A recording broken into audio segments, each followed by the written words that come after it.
Good morning, নমস্কাৰ। মই পূবালী আপোনালোকলৈ মানে আৰু এটা ভিডিঅ' লৈ আহিছোঁ।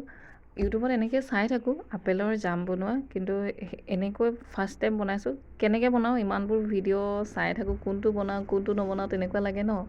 তো এইটোকে বনাই চালোঁ আৰু। প্ৰথমে আপেলখিনি কাটি লৈ কিনি ধুলোঁ। তাৰপিছত চেনি আৰু লগতে মানে তেনেকৈ সিজিবলৈ অকণমান দি থৈ দিলোঁ। হ'ল ভালেমান টাইম লাগিলে দেই, 40 মিনিটমান লাগিলে। একেলগতে মিলাই দিলোঁ ন।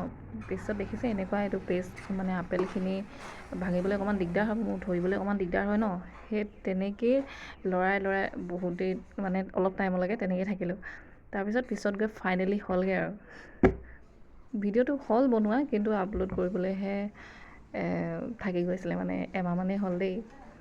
তেনেকৈ থৈ দিয়া হৈছিলে। খাবলৈ ভাল হৈছিলে বাৰু। এনেকৈ ফাৰ্ষ্ট টাইম বনাই চাইছিলোঁ, আপোনালোকেও বনাই চাব পাৰে, নিজৰ ইচ্ছা কেনেকৈ বনায়।